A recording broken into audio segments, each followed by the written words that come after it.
मकसद हो अगर तरबियत लाल बदख्शा, बेसोद है फटके होए खुर्शीद का परताओ, बेसोद है फटके होए खुर्शीद का परताओ।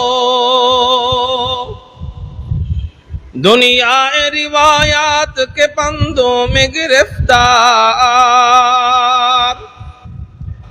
दुनिया रिवायात के पंदों में गिरफ्तार। क्या मदरसा वालों की तगुदाओ, क्या मदरसा वालों की तगुदाओ। ला इलाहा इल्लल्लाह।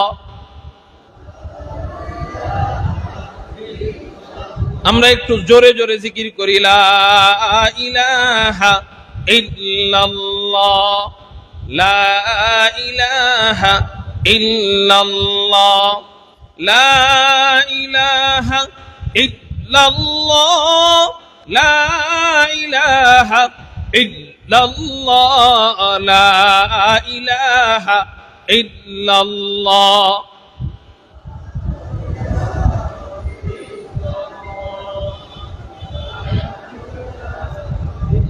لا إله إلا الله، لا إله إلا الله، لا إله إلا الله، لا إله إلا الله۔ तेरे महबूब की या रब, तेरे महबूब की या रब शबाहत लेके आया हूँ। हकीकत उसका तू कर, मैं सूरत लेके आया हो। न अजमत लेके आया हो, न शौकत लेके आया हो, न अजमत लेके आया हो, न शौकत लेके आया हो। मोहब्बत लेके आया हो, मोहब्बत लेके आया हो। ला इलाहा इल्लल्लाह,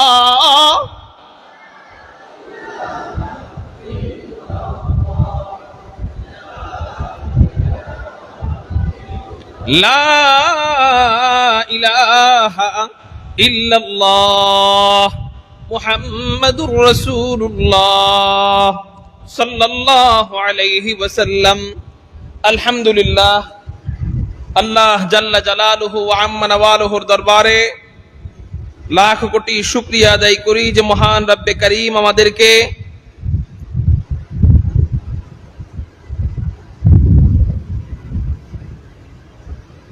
নেত্রকোনা আল বারাকাহ ইসলামী পরিষদের উদ্যোগে আয়োজিত ইসলাহি মাহফিলে রব্বে কায়নাত রব্বে করিম আমাদেরকে আসার বসার তৌফিক দান করেছেন। সেই জন্য সবাই অন্তরের অন্তঃস্থল থেকে শুকরিয়া আদায় করি, বলি আলহামদুলিল্লাহ। মুহতারাম হাজিরিন, আমি আজকে আলোচনা করব হুজুর আকরাম সাল্লাল্লাহু আলাইহি ওয়াসাল্লামের ভালোবাসা সম্পর্কে। তার আগে আমরা নবীজিকে যে ভালোবাসি এটার একটা প্রমাণ শুরুতে দিতে পারবো না ইনশাআল্লাহ। তা আমি একবার বলবো, একবার বলার পরে 15 সেকেন্ড চুপ থাকবো। এই 15 সেকেন্ডে আমি দেখবো নবীজির ভালোবাসায় কারা সামনে আসবে। আপনারা একটু মেহেরবানি করে নবীজির সুন্নত পালনের জন্য সকলে সামনে এসে বসেন। শেষে আমরা ফলাফল দেখবো ইনশাআল্লাহ।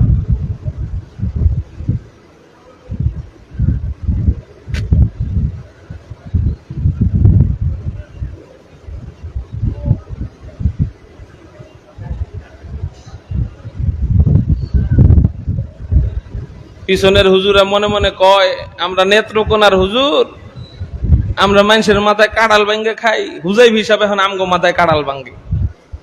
পিছনে আর বয়ে থাকতে পারলাম না, সামনে আসতেই হইল। যাক, গালি দেন আর যাই দেন, সামনে তো আসছেন, সেই জন্য চিৎকার দিয়ে বলেন আলহামদুলিল্লাহ। আল্লাহর নামের জিকিরের আওয়াজ খারাপ লাগে? চিৎকার দিয়ে বলি আল্লাহু আকবার। এই সাউন্ডটা আমরা চাই। আল্লাহর নামের জিকির শুনতেও যার মজা লাগে, বলতেও তার মজা লাগে। আল্লাহ আল্লাহ কে মজা মুর্শিদ কে মায়ে খানা মে হে, अल्लाह अल्लाह क्या मज़ा मुर्शिद के मैखाना में है, दोनों आलम की हकीकत एक पैमाने में है, दोनों आलम की हकीकत एक पैमाने में है। अल्लाह अकबर। এটা আমি বললাম দেখা বললেন, এখন আর বলবো না, ইশারা দিব, আল্লাহর নামের স্লোগান চলবে। পারবেন এই সাউন্ড রাখতে ইনশাআল্লাহ? আল্লাহ তুমি কবুল করো বলি আমিন। জিকির নিয়ে ওয়াজ করলে এখন ওয়াজ লম্বা হয়ে যাবে, অন্যদিকে চলে যাবে, আমি ওইদিকে যাব না, আমার মূল আলোচনায় থাকি। আমি আপনাদের সামনে একটি কোরআনুল কারীমের আয়াত তেলাওয়াত করছি। আল্লাহ পাক রব্বুল আলামিন কোরআনুল কারীমের মধ্যে নবীজিকে উদ্দেশ্য করে বলেন, আউযু বিল্লাহি মিনাশ শাইতানির রাজীম,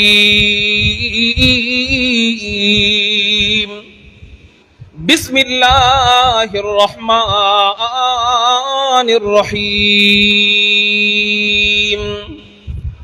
قل إن كنتم تحبون الله فاتبعوني يحببكم الله ويغفر لكم ذنوبكم والله غفور رحيم।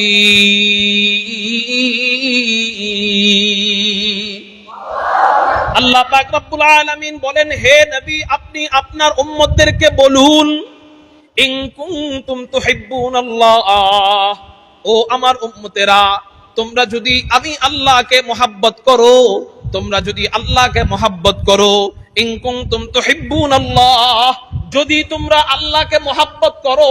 আসলে বলেন তো, আমরা কি আল্লাহকে মহব্বত করি না? আমরা কি আল্লাহকে ভালোবাসি না? আল্লাহকে ভালোবাসি কারা কারা? আল্লাহু আকবার বলে দুই হাত আল্লাহর কাছে, আলহামদুলিল্লাহ হাত নামান। তো আল্লাহকে ভালোবাসার প্রমাণ কি?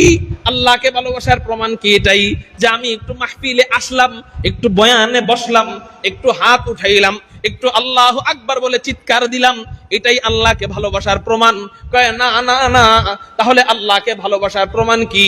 আল্লাহকে ভালোবাসার প্রমাণ আছে, তুমি যে এই হলের ছাত্র, তুমি যে এই হলের পরীক্ষা দেনেওয়ালা একজন যোগ্য ছাত্র, এটা তোমার কাছে প্রমাণ আছে কিনা?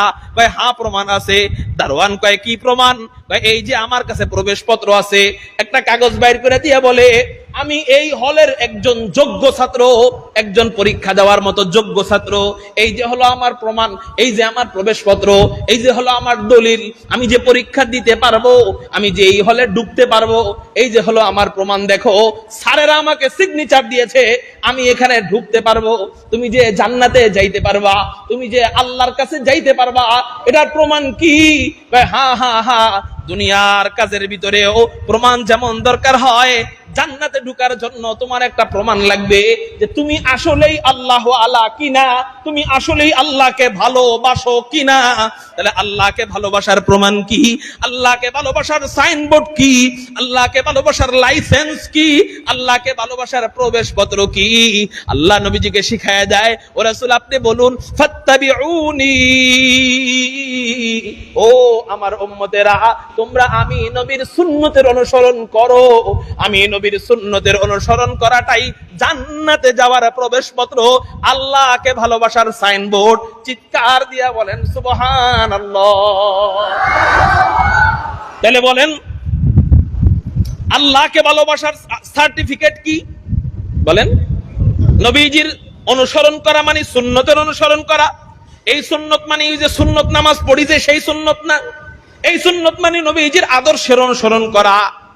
আমি আমার হাঁটায় প্রমাণ করবে আমি আশিকে রাসূল, আমার খাওয়ায় প্রমাণ করবে আমি আশিকে রাসূল, আমার কথা বলায় প্রমাণ করবে আমি আশিকে রাসূল, আমার লেনা দেনা, আমার মুআমালা, আমার মুআশারায় প্রমাণ করবে আমি আশিকে রাসূল, আমার নামাজ পড়ায় প্রমাণ করবে আমি আশিকে রাসূল। শুধু শুধু 12ই রবিউল আউয়ালে খিচুড়ির ডেগের সামনে দাঁড়াইলে আশিকে রাসূল হওয়া যায় না। বিশ্ব আশেকে রাসূল বইলা সাইনবোর্ড টানাইলে আশেকে রাসূল হওয়া যায় না। আশেকে রাসূলের চেহারার নিচে দেখলেও বোঝা যাবে সে আশেকে রাসূল, কপালে নামাজের দাগ দেখা বোঝা যাবে সে আশেকে রাসূল, তার হাঁটা দেখলে বোঝা যাবে সে আশেকে রাসূল, তার খাওয়া দেখলে বোঝা যাবে সে আশেকে রাসূল, তার কথা বলা দেখলে বোঝা যাবে সে আশেকে রাসূল, তার টয়লেটে ঢোকার অবস্থা দেখলে বোঝা যাবে সে আশেকে রাসূল, তার টয়লেট থেকে বের হওয়ার অবস্থা দেখলে বোঝা যাবে সে আশেকে রাসূল, তার মসজিদে ঢোকার অবস্থা দেখলে বোঝা যাবে সে আশেকে রাসূল, তার মসজিদ থেকে বের হওয়ার অবস্থা দেখলে বোঝা যাবে সে আশেকে রাসূল, মানুষের সাথে কথা বলার ঢং দেখলে বোঝা যাবে সে আশেকে রাসূল, তার আচার আচরণই হলো সাইনবোর্ড, সে আল্লাহওয়ালা, সে আশেকে রাসূল। তাহলে বলেন, আল্লাহকে পাইতে গেলে, আল্লাহকে ভালোবাসতে হলে শুধু হাত উঠাইলাম, তাকবীর দিলাম, একদিন মিছিলে গেলাম, একটু ওয়াজে বসলাম, এটা প্রমাণ বহন করে না। আরে ওয়াজে তো হিন্দুরাও এসে বসতে পারে, পারে না? ওয়াজ করতে দিলে এখানে বসাইলে হিন্দুরাও 1-2 ঘন্টা ইসলাম সম্পর্কে কথা বলতে পারবে, পারবে না? তো এটা আল্লাহকে ভালোবাসার পূর্ণাঙ্গ প্রমাণ না।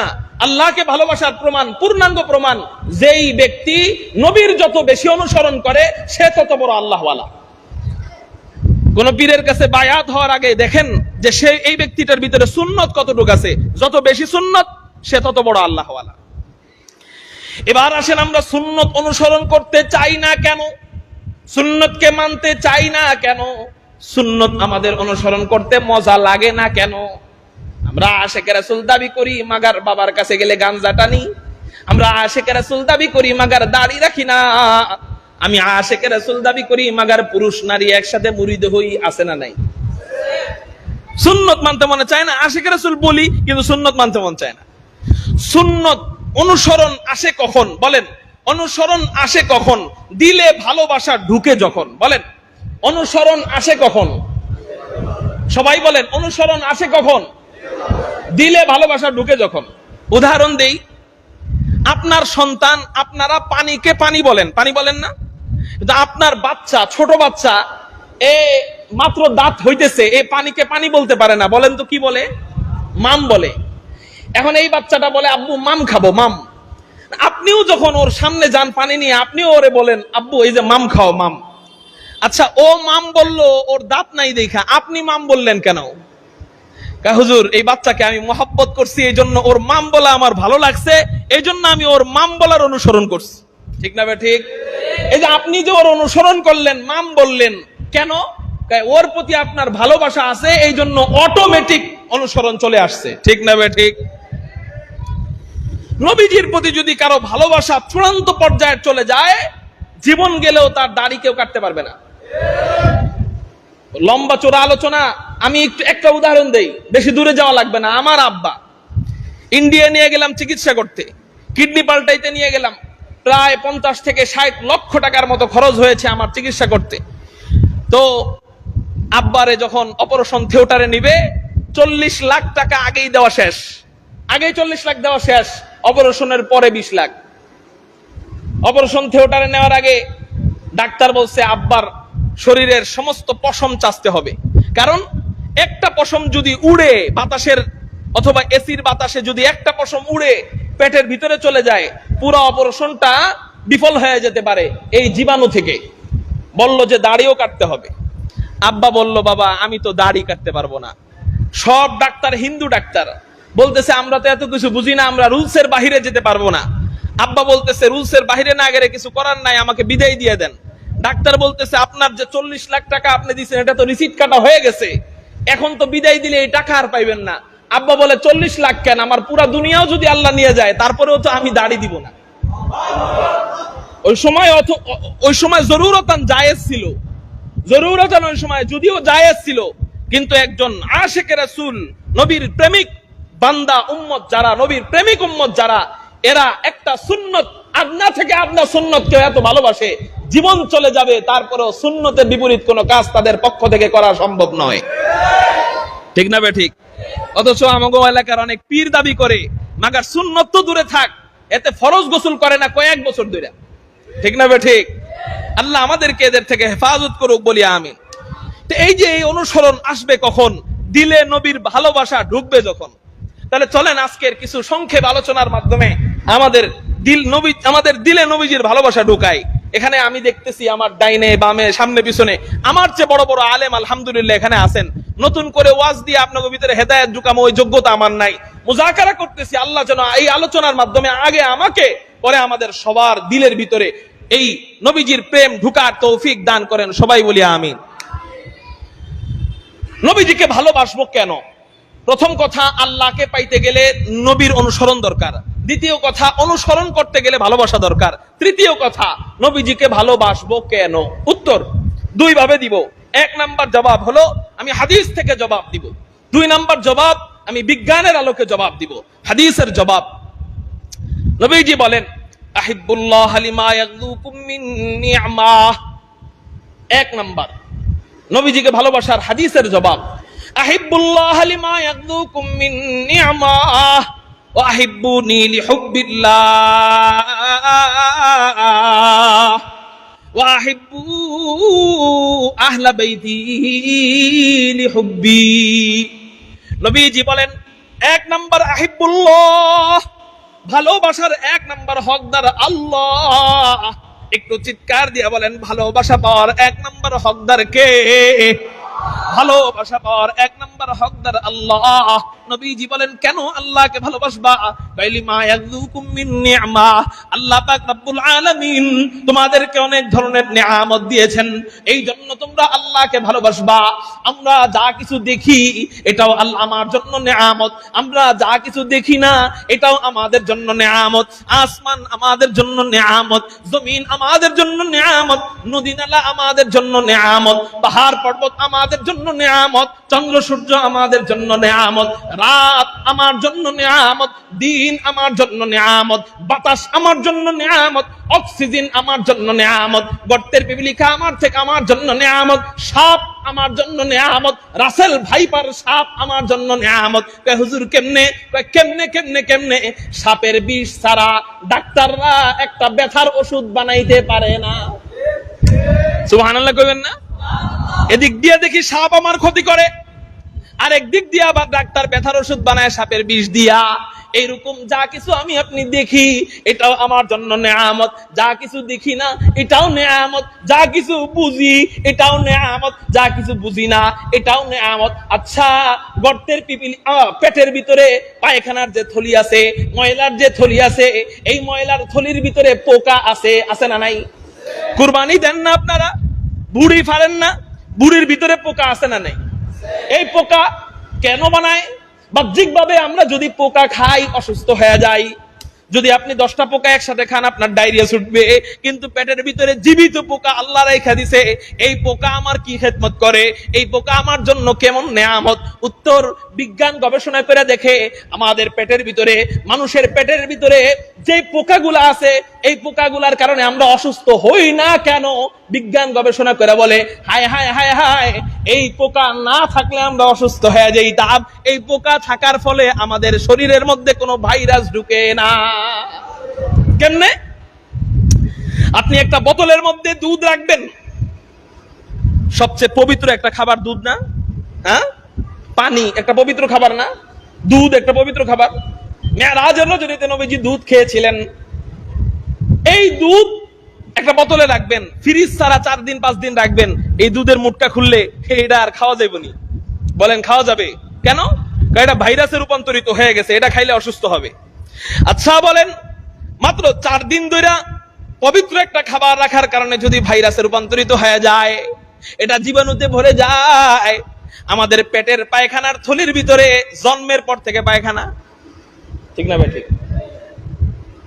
80 বছরের বুড়ার পেটের ভিতরে কয়শো বছর ধরে পায়খানা? 80 বছর ধরে। জীবনেও কখনো নিজেকে প্রশ্ন করছেন এই পায়খানা, এই ময়লা পেটের ভিতরে থাকে? আমরা কান পরিষ্কার করতে পারি কটন বার দিয়া, নাক পরিষ্কার করতে পারি আঙ্গুল দিয়া, পেশাব পায়খানার রাস্তা পরিষ্কার করতে পারি টিস্যু দিয়া, পানি দিয়া, হ্যাঁ, মুখ পরিষ্কার করতে পারি মেসওয়াক আর ব্রাশ আর পেস্ট দিয়া, কিন্তু সবচেয়ে বেশি ময়লা যেই জায়গায় থাকে ওই জায়গা হলো পেটের ভিতরের ময়লার থলি। ওই ময়লার থলিটা কে পরিষ্কার করলো রে?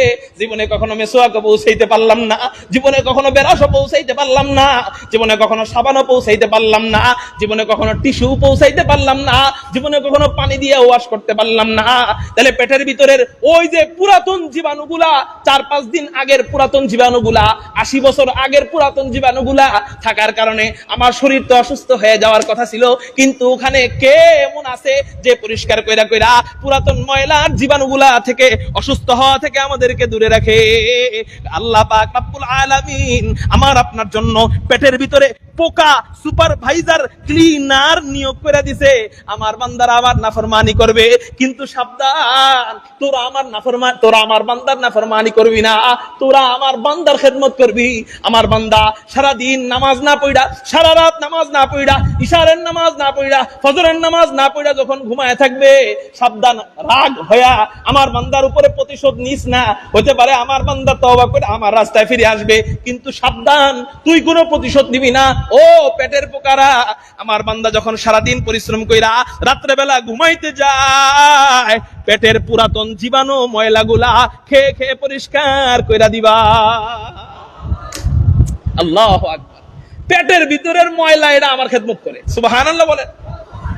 এজন্য আল্লাহ যত কিছু বানাইছে আর যত কিছু আমরা দেখি আর যত কিছু দেখি না, সব কার খেদমতের জন্য বলেন? আমার খেদমতের জন্য। ইন্না ফি খালকিস সামাওয়াতি ওয়াল আরদি ওয়াখতিলাফিল লাইলি ওয়ান নাহারি লাআয়াতিল লিউলিল আলবাব।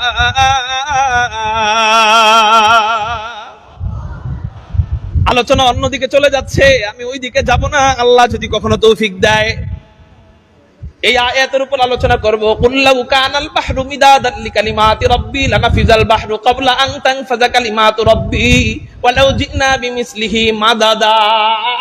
আলহামদুলিল্লাহ, ইনশাআল্লাহ সুম্মা ইনশাআল্লাহ, কোন নাস্তিক যদি আমার এই আলোচনাটা শুনে দাব ভাঙা জবাব হয়ে যাবে। নাস্তিক যদি এমন ঘাউড়ামি করে তাহলে ভিন্ন কথা, কিন্তু ইনশাআল্লাহ আল্লাহ পাকের জাত ও সিফাত নিয়ে এমন এক বয়ান আমি আলহামদুলিল্লাহ করতে সক্ষম, যেই বয়ানের পর কোন নাস্তিক আল্লাহকে অবিশ্বাস কইরা জায়গা থেকে উঠে যেতে পারবে না। সৃষ্টির মাঝে স্রষ্টার পরিচয় মিলে যাবে, সৃষ্টির মাঝে স্রষ্টার পরিচয় মিলে যাবে। আল্লাহ সম্পর্কে যাওয়ার দরকারই নাই, আল্লাহর সিফাত সম্পর্কে আলোচনা করতে করতে আল্লাহকে পাওয়া যাবে। তো বলতেছিলাম, এটা কেন বললাম এই জন্য, নবীজি বলেন আহিব্বুল্লাহ লিমা ইয়াযুকুম মিন নি'মা। এক নাম্বার, তোমরা আল্লাহকে ভালোবাসবা। কেন? এই যে এত নিয়ামত তোমাদেরকে দিতেছেন, এই নিয়ামতের কারণে তোমরা আল্লাহকে ভালোবাসবা। আচ্ছা, নাকটা যদি এই জায়গায় না দিয়া পেশাব পায়খানার রাস্তার উপরের দিকে দিতেন, নাকটা টিকতে পারতাম আমরা? হ্যাঁ, লুঙ্গির নিচে দিলে তো লুঙ্গি উঁচা করে খানা সুইঙ্গা এরপর খাইতে হইতো। পিঠের দিকে দিলে আগে পিঠ দিয়া, নাক দিয়া, পিছনে দিয়া সুইঙ্গা এরপর খাইতে হইতো, ঠিক না? ঠিক। হাতগুলা যদি আল্লাহ ভাঙার তৌফিক না দিতেন, শুধু এমনি দিতেন, খানা খাওয়া সম্ভব হইতো? কাজ করা সম্ভব হইতো? আল্লাহ সবকিছু আমার নিয়ামতের জন্য বানাইছেন। সব বান্দা তোর জন্য, তোর গোলামির জন্য। শুধু তোর 3.5 হাত বডিটা আমি আল্লাহর গোলামির জন্য। সুবহানাল্লাহ। কেউ না হো রোজে আজল সে হো চুকি তাকসীম কার, क्यों न हो रोजे अजल से हो चुकी तक़सीम कार। मैं हो मालिक के लिए और मैं हो मालिक के लिए और कुल जहां मेरे लिए। मैं हो मालिक के लिए और कुल जहां मेरे लिए। अल्लाह, তুমি আমাদেরকে তোমার গোলাম খাঁটি বান্দা হওয়ার তৌফিক দান করো। সবাই বলি আমিন। তাহলে নবীজি বলতেছেন, 1 নাম্বার ভালোবাসবা আল্লাহকে। 2 নাম্বার নবীজি বলতেছেন ওয়াহিব্বুনি লিহুব্বিল্লাহ। 2 নাম্বার তোমরা মহব্বত করবা আমি নবীকে। কেন? ওই যে 1 নাম্বার আল্লাহরে ভালোবাসছো, এই জন্য 2 নাম্বার আমি নবীরে মহব্বত করবা। তাহলে বয়ান চলতেছিল নবীজিকে কেন ভালোবাসবো। উত্তর হাদিস থেকে পাইলাম, নবীজিকে আল্লাহর জন্য ভালোবাসবো। কার জন্য বলেন? তাহলে বোঝা গেল নবী আল্লাহকে ভালোবাসতে গেলে নবীকে লাগবেই। আল্লাহ ছাড়া নবীজিকে পাওয়া যাবে না, নবীজিকে ছাড়াও আল্লাহকে পাওয়া যাবে। এবার আসেন বিজ্ঞানের জবাব দিব। বিজ্ঞানের আলোকে বলবো নবীজিকে কেন ভালোবাসা দরকার, নবীজিকে কেন ভালোবাসা জরুরি। যে সমস্ত বৈজ্ঞানিকরা মানুষের মন নিয়ে গবেষণা করেন, মানুষের দিল নিয়ে গবেষণা করেন, এই সমস্ত বৈজ্ঞানিকরা বলেন একজন মানুষ আর একজন মানুষকে 4 কারণে মোহাব্বত করে। চিৎকার দিয়ে বলেন কয় কারণে মোহাব্বত করে? ভালোবাসার কারণ কয়টা? এতদিন শুনছেন নামাজ ভাঙার কারণ কয়টা, এতদিন শুনছেন রোজা ভাঙার কারণ কয়টা, এতদিন শুনছেন ওযু ভাঙার কারণ কয়টা, এখন শিখবেন ভালোবাসার কারণ কয়টা। আরো জোরে, জোর হলো না, জোরে বলেন কয়টা, মনে থাকবে নি? 1 নাম্বার, আমি শুনবো দেখবো কার হয়েছে। 1 নাম্বার ভালোবাসার 1 নাম্বার কারণ, 1 নাম্বার কারণ জামাল, সৌন্দর্য। একজন মানুষ আর একজন মানুষের প্রেমে পড়ে সৌন্দর্য দেখা। প্রেমিক প্রেমিকার জন্য সৌন্দর্য দেখা প্রেমে পড়ে, এমন প্রেমে পড়ে যে জীবন পর্যন্ত দিয়া যায়। আছে না নাই? বাংলাদেশে এমন ঘটনা অভাব আছে? প্রেমিকার জন্য প্রেমিক জীবন দিয়ে দিছে, আছে না নাই? কয়টা কারণে ভালোবাসছে? একটা। এখানে ভালোবাসার কয়টা কারণ পাইলো? একটা। কি সেটা? জামাল, সৌন্দর্য। 2 নাম্বার কারণ হলো কামাল, যোগ্যতা, পূর্ণতা। জোরে বলেন কি? মানে এই ব্যক্তিটার ভিতরে যোগ্যতায় ভরপুর, এই কারণে তারা ভালোবাসে। 2 নাম্বার কারণ গেল আল্লামা আহমদ শফি রহমাতুল্লাহি আলাইহি। আমরা ভালোবাসছি কি দেখা? সৌন্দর্য দেখা না যোগ্যতা দেখা? কায়েদে মিল্লাত আল্লামা জুনায়েদ বাবুনগরী রহমাতুল্লাহি আলাইহি আমরা ভালোবাসছি কি দেখা? যোগ্যতা দেখা না সৌন্দর্য দেখা? তাহলে বোঝা গেল একটার দরকার নাই, প্রথমটার দরকার নাই, দ্বিতীয়টা থাকলে মানুষ ভালোবাসে। এমন ভালোবাসে যে কায়েদে মিল্লাত জুনায়েদ বাবুনগরীর জন্য মানুষ জীবন পর্যন্ত দিতে রাজি হয়ে গেছে। আল্লামা আহমদ শফি রহমাতুল্লাহি আলাইহির জন্য মানুষ গুলি খাইতে রাজি হয়ে গেছে। ঠিক না বেঠিক? একটা দিকে ভালোবাসছে। 3 নাম্বার কারণ হলো ইহসান, দয়া। দয়া, এই মানুষটা অনেক দয়ালু, মানুষটা মানুষকে অনেক ভালোবাসে। কেউ মারা গেলে তার বাড়িতে তারা দেখতে যায়, হ্যাঁ, তারপরে কেউ অসুস্থ হয়ে গেলে খোঁজ খবর নিতে যায়। এই লোকটা মারা গেলে মানুষ কান্দে। এই যে কয়দিন আগে একজন লোক, কোন এলাকায় যেন বাড়ি ছিল, গরিব মানুষ, কারো মরার সংবাদ পাইলেই ঘোড়া নিয়ে চলে যেত মাটি খুঁড়তে, কবর খুঁড়তে। নাম কি এই ব্যক্তিটার? মনু মিয়া। হ্যাঁ, কিশোরগঞ্জের মনু মিয়া। মনু মিয়া নাম ঠিক আছে তো? আচ্ছা, এই কিশোরগঞ্জের মনু মিয়া কেউ মারা গেলে খবর পাইতে দেরি, এক ঘোড়া নিয়ে চলে যেত তার খবর খুঁজতে। এই লোকটা মারা গেছে পরে, তার সৌন্দর্যও নাই, তার যোগ্যতাও নাই, কিন্তু মানুষের প্রতি তার দয়া থাকার কারণে এই লোক মারা যাওয়ার কারণে মানুষ হাউমা করে কাঁদছে। ঠিক না ঠিক? তাহলে এর ভিতরে কয় নাম্বার যোগ্যতা ছিল? 3 নাম্বার। সেটা কি? ইহসান, দয়া। 4 নাম্বার যোগ্যতা হলো করাবাত, আত্মীয়তা। কি? বউরে আগে জীবনে ভালোবাসতেন, তো এখন বললে তো জীবন দিতে পারবেন। ঠিক না ঠিক? কেন? শালারে আগে জীবনে চিনতেন, এখন শালারে যদি শুনছেন কেউ মারছে, সাথে সাথে ওই জায়গায় যে আপনি হাজির। এই সাহস কত বড়, আমার শালারে তুই মারস! এটা কয় নাম্বার যোগ্যতা আছে? 4 নাম্বার গুণ আছে, সেটা হলো আত্মীয়তার গুণ। তাহলে একজন মানুষ আর একজন মানুষকে ভালোবাসে 4 গুণের কারণে। একজনের ভিতরে যদি একটা গুণ থাকে, 4টা থাকার দরকার নাই, যে কোনো একটা আছে, তাকে মানুষ জীবন দিয়ে মহাব্বত করে। মা সন্তানকে জীবন দিয়ে মহাব্বত করে 4 নাম্বারের কারণে। সন্তান সুন্দর হওয়ার দরকার নাই, সন্তান দয়ালু হওয়ার দরকার নাই, সন্তান যোগ্যতাবান হওয়ার দরকার নাই, সন্তান সন্তান রক্তের সম্পর্ক, আত্মীয়। এই জন্য মা সন্তানের জন্য জীবন দিয়া দেয়, আছে না নাই? বাপ সন্তানের জন্য জীবন দিয়া দেয়, আছে না নাই? তাহলে যে কোনো একটা গুণ থাকার কারণে একজন মানুষ আরেকজন মানুষকে মহাব্বত করে, একজন মানুষ আরেকজন মানুষকে ভালোবাসে। হযরত যার ভিতরে আল্লাহ 4টা গুণ দিয়ে দিয়েছেন, শুধু 4 গুণ দিয়ে ক্ষান্ত হয় নাই, সবার চেয়ে বেশি আল্লাহর যত সৃষ্টি আছে সমস্ত সৃষ্টির মাঝে সবার চেয়ে বেশি এই 4টা গুণ আল্লাহ যেই ব্যক্তির ভিতরে দিয়ে দিয়েছেন, ওই ব্যক্তিটারে তাইলে জীবন দিয়ে মহাব্বত করার দরকার আছে না নাই? ওই ব্যক্তিটাকে যার ভিতরে আল্লাহ পাক রব্বুল আলামিন চারটা গুণ দিয়ে দিয়েছিলেন, বলে সেই ব্যক্তিটা হলো হাদিকুল ফখরে রাসূল ইমামুল আম্বিয়া সাইয়্যিদুল আম্বিয়া সাইয়্যিদুল খালায়েক আহমদ মুজতাবা মুহাম্মদুর রাসূলুল্লাহ সাল্লাল্লাহু আলাইহি ওয়াসাল্লাম। বলেন না সাল্লাল্লাহু আলাইহি ওয়াসাল্লাম। আমাদের নবীজির ভিতরে আল্লাহ চারটা গুণ পূর্ণাঙ্গ দান করে দিয়েছিলেন। একটু চিৎকার দিয়ে বলেন সুবহানাল্লাহ। যেমন এক নাম্বার গুণ হলো জামাল। আমার নবী সুন্দর। কেমন সুন্দর? হযরতে আম্মা জান আয়েশা রাদিয়াল্লাহু তাআলা আনহাকে প্রশ্ন করে, ওগো আম্মা আয়েশা, হযরতে ইউসুফ বেশি সুন্দর না আপনার স্বামী মুহাম্মদ বেশি সুন্দর? হযরতে আম্মা জান আয়েশা নারীদেরকে জবাব দেয়, ওগো রমণীরা, হযরতে ইউসুফকে তো আমি দেখি নাই, এই জন্য আমি জানি না হযরতে ইউসুফ বেশি সুন্দর না আমার নবী মুহাম্মদুর রাসূলুল্লাহ, আমার স্বামী মুহাম্মদুর রাসূলুল্লাহ বেশি সুন্দর। কিন্তু একটা কথা মিলায়া লও, একটা যুক্তি মিলায়া দেখো, হযরতে ইউসুফকে দেখা মিশরের রমণীরা হাত কাটছিল হাত, কিন্তু আমার স্বামী মুহাম্মদকে যারা একবার দেখার মতো দেখে, হযরতে হামজার মতো তাজা কলিজা পর্যন্ত কাইটা দেয়। আমি হযরত আম্মা জান আয়েশার কথার সাথে আরেকটু মিলিয়ে বলবো, ওগো আম্মা জান আয়েশা, হ্যাঁ হ্যাঁ আপনার কথা ঠিক, যারা একবার দেখার মতো দেখে তারা কলিজা পর্যন্ত দিয়ে দেয়।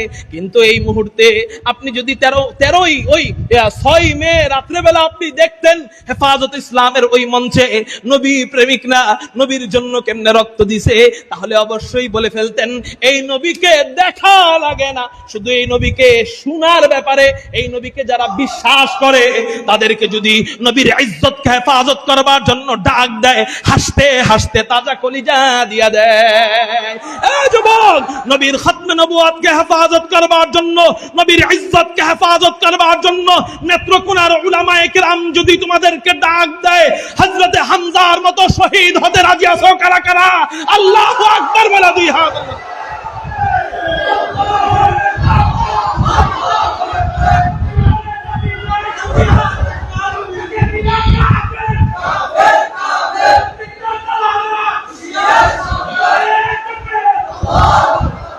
উলামায়ে কিরামদের সাথে থাকবো তো ইনশাআল্লাহ। আল্লাহ তুমি কবুল করো, বলি আমিন। নবীর পক্ষে যখন ডাক দিবে, কে ডাক দিবে এটা দেখার দরকার নাই, খালি নবীর পক্ষে ডাকছে তো ওই জায়গায় আমরা হাজির। রাজি আছি ইনশাআল্লাহ? হোক চরমনাই, হোক খেলাফত, হোক হেফাজত, হোক তাবলীগ, অসুবিধা নাই। কে ডাক দিছে দেখার কোনো দরকার নাই। আমার নবীর গালি দিছে আর আমি বসে থাকবো, এটা যেন এই নেত্রকোনা থেকে কখনো হইতে পারে না।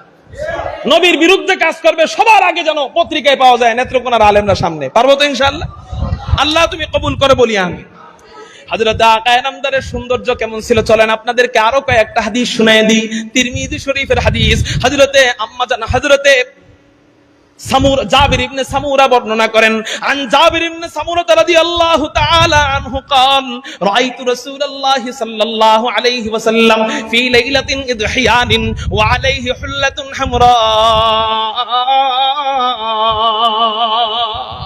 হযরতে জাবের বলেন, আমি হুজুর আকরাম সাল্লাল্লাহু আলাইহি ওয়াসাল্লামকে এক চন্দ্রোজ্জ্বল রজনীতে, এক চাঁদের রজনীতে, এক পূর্ণিমার চাঁদের রজনীতে লাল ডোরাকাটা কাপড় পরিহিত অবস্থায় আমি নবীজিকে দেখতে পাইলাম। হযরতে জাবের বলেন, সব সময় আমার দিলের ভিতরে জাগ্রত হলো, আসমানের সব সময় আমার দিলের ভিতরে জাগ্রত হতো, আসমানের পূর্ণিমার চাঁদ বেশি সুন্দর না জমিনের পূর্ণিমার চাঁদ? মুহাম্মদুর রাসূলুল্লাহ সাল্লাল্লাহু আলাইহি ওয়াসাল্লাম বেশি সুন্দর। আমি একটু মিলাবো, আসমানের চাঁদ বেশি সুন্দর না নবীজি বেশি সুন্দর? কাকতালীয় ভাবে আসমানের পূর্ণিমার চাঁদ উঠে গেছে, জমিনের পূর্ণিমার চাঁদ মুহাম্মদুর রাসূলুল্লাহ সাল্লাল্লাহু আলাইহি ওয়াসাল্লাম চাঁদ বরাবর বসে রয়েছে। হযরতে জাবের বলেন, আমি একটু মিলে দেখবো এবার আসমানের চাঁদ বেশি সুন্দর না জমিনের চাঁদ? মুহাম্মদুর রাসূলুল্লাহ সাল্লাল্লাহু আলাইহি ওয়াসাল্লাম বেশি সুন্দর। হযরতে জাবের বলেন, এই নিয়ত করে ফাজালতু আনজুরু ইলাইহি ওয়া ইলাল কমার, আমি একবার নবীজির দিক তাকাইলাম আর একবার আসমানের চাঁদের দিকে তাকাইলাম, একবার নবীজির দিক তাকাইলাম আর একবার আসমানের চাঁদের দিকে তাকাইলাম। বারংবার এমন করার পর আমার দিল সাক্ষী দিতে বাধ্য হলো, ফালাহুয়া ইনদি আহসান আহসানু মিনাল কমার, আসমানের পূর্ণিমার চাঁদের চেয়েও হুজুর আকরাম সাল্লাল্লাহু আলাইহি ওয়াসাল্লামের চেহারা মুবারক কোটি কোটি কোটি কোটি গুণ বেশি সুন্দর। একটু চিৎকার দিয়া বলি সুবহানাল্লাহ। ওয়া আহসানু মিনকা লাম তারা কাত্তু আইনি ওয়া আজমালু মিনকা লাম তালিদিন নিসাউ খুলিকতা মুবাররাআম মিন কুল্লি আইবিন কাআন্নাকা কদ খুলিকতা কামা তাশাউ। আল্লাহ তৌফিক দিলে আরেকদিন নারায়ে তাকবীর। হযরত ওয়ালা আল্লামা খালেদ সাইফুল্লাহ আইয়ুবী সাহেবের আগমন, শুভেচ্ছার স্বাগতম। আল্লাহ আমাদের হযরতের হায়াতে ইলমে আমলে বরকত দান করুক, বলে আমিন। ওয়া আখির দাওয়ানা আনিল হামদুলিল্লাহ।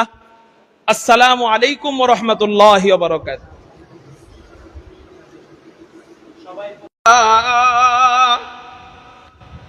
मकसद हुआ अगर तरबियत लाल बदख्शा, बेसोद है फटके होए खुर्शीद का परताओ, बेसोद है फटके होए खुर्शीद का परताओ। दुनिया रिवायात के पंदों में गिरफ्तार, दुनिया रिवायात के पंदों में गिरफ्तार। क्या मदरसा वालों की तगुदाओ, क्या मदरसा वालों की तगुदाओ। ला इलाहा इल्लल्लाह। আমরা একটু জোরে জোরে জিকির করি, লা ইলাহা ইল্লাল্লাহ, লা ইলাহা ইল্লাল্লাহ, লা ইলাহা ইল্লাল্লাহ, লা ইলাহা ইল্লাল্লাহ, লা ইলাহা ইল্লাল্লাহ।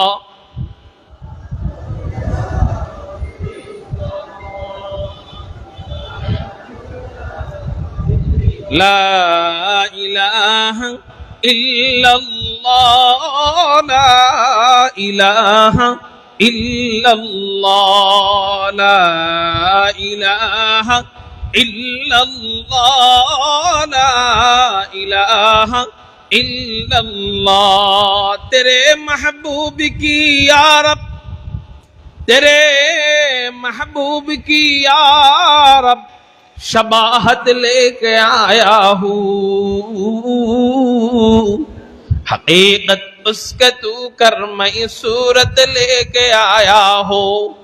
न अज़मत लेके आया हो, न शौकत लेके आया हो, न अज़मत लेके आया हो, न शौकत लेके आया हो।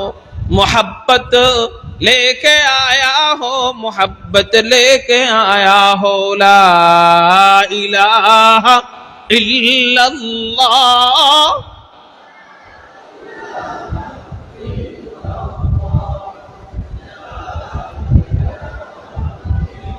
ला इलाहा इल्लल्लाह मुहम्मदुर रसूलुल्लाह सल्लल्लाहु अलैहि वसल्लम।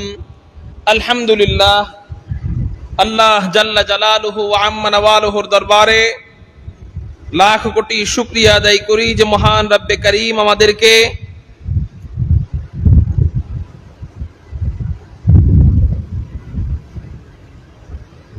নেত্রকোনা আল বারাকাহ ইসলামী পরিষদের উদ্যোগে আয়োজিত ইসলাহি মাহফিলে রব্বে কায়নাত রব্বে করিম আমাদেরকে আসার বসার তৌফিক দান করেছেন। সেই জন্য সবাই অন্তরের অন্তঃস্থল থেকে শুকরিয়া আদায় করি, বলি আলহামদুলিল্লাহ।